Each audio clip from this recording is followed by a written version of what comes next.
Bonsoir, professeur. Alors, tout semble indiquer quand même, ce soir, avec ces décisions de lever des restrictions, alors qu'en même temps le variant progresse, tout semble indiquer qu'Israël cherche l'immunité collective.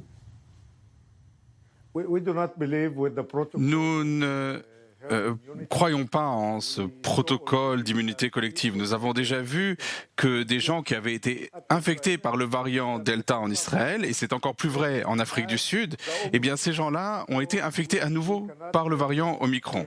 Donc nous n'avons aucune donnée qui nous permette de dire que l'immunité collective avec le variant Omicron nous protégerait la prochaine fois. Personne n'a dit que ce serait le dernier variant, la dernière vague. Nous ne savons rien de ce qui va se passer, des gens infectés par Omicron, et plus particulièrement des enfants, ce qui va leur arriver d'ici 2 ans. Va-t-il y avoir des cas de Covid long? Donc ce n'est pas notre stratégie. Sinon, nous ne demanderions pas aux gens de se faire tester. Lorsqu'on voit ce qui s'est passé en ce qui concerne les pays étrangers, malheureusement, Israël est déjà un pays rouge. Donc si nous sommes un pays rouge, il n'y a aucune raison de ne pas permettre aux Israéliens de se rendre dans un autre pays rouge. Donc dans une telle situation, nous avons décidé que les Israéliens pourraient se rendre à l'étranger. Nous pensons qu'il vaut mieux rester chez soi à l'heure actuelle, mais les gens qui décident de voyager, eh bien, pourront se rendre aussi dans des pays rouges. Et pourtant, malgré donc ces chiffres, vous avez décidé de lever la fameuse liste des pays rouges. Ce que je voulais dire, c'est que ce qui se passe en Israël avec un taux de cas positifs si élevé, nous pensons que nous allons avoir peut-être 20, 30, 40 000 nouveaux cas chaque jour. Donc notre situation fait que nous sommes déjà aujourd'hui un pays rouge. Voilà, pays rouge donc pour Israël. Néanmoins, vous avez commencé à injecter la 4e dose cette semaine. Est-ce que vous avez déjà des données ? Malheureusement, je n'ai pas encore de données, en tout cas pas de données suffisantes pour dire quoi que ce soit à propos de la 4e dose.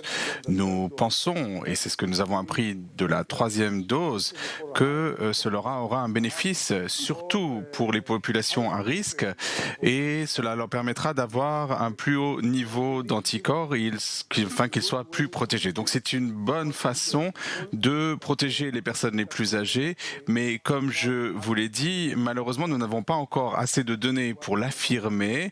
C'est d'ailleurs ce que le Premier ministre a dit. Il a visité l'hôpital Shiba et nous avons parlé aux chercheurs, mais ils ont besoin d'encore un peu de temps afin de pouvoir vraiment dire sur la base de données valides pour dire au monde ce qui va se passer avec la 4e dose. Alors, concernant maintenant le fonctionnement du système scolaire, on a senti des désaccords souvent entre le ministre de l'Éducation et le ministre de la Santé sur ce qu'il fallait faire dans les écoles. Je pense que ce n'est pas vraiment une question. Aussi bien le ministère de la Santé que le ministère de l'Éducation, nous avons le même objectif, c'est de permettre aux enfants d'aller à l'école, de suivre les cours en présentiel, afin que leurs parents puissent aussi aller travailler. Donc nous partageons le même objectif.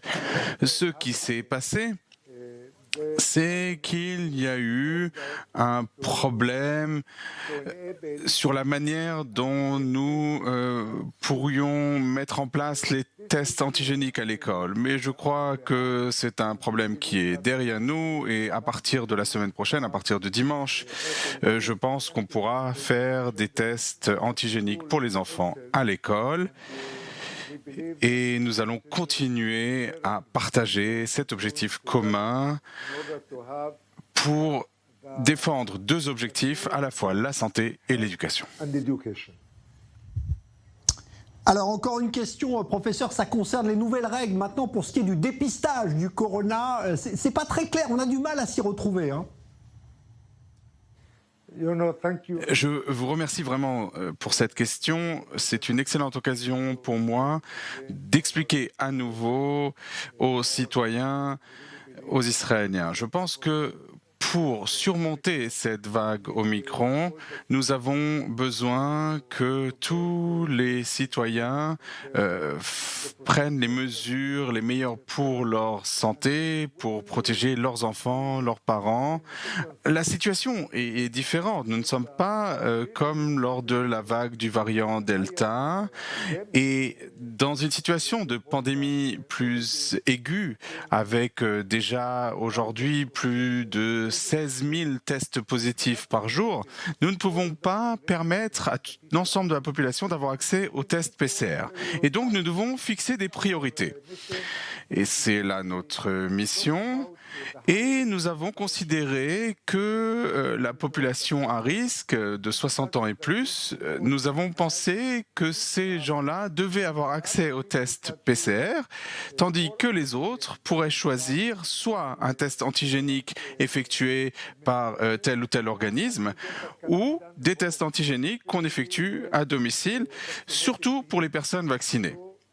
Donc, nous demandons aux gens de se faire tester et bien sûr d'agir en fonction du résultat du test. S'ils sont positifs, ils doivent rester chez eux. Et nous voulons que les tests PCR soient réservés à la population plus à risque parce que si ces gens-là sont positifs, nous pouvons leur offrir soit le nouveau médicament de Pfizer ou d'autres entreprises pharmaceutiques, ces médicaments que nous avons en Israël. Et donc c'est important pour ces populations d'être bien testées et donc nous préférons que les tests PCR soient réservés aux gens qui ont plus de 60 ans ou aux gens qui ont des maladies, des conditions particulières.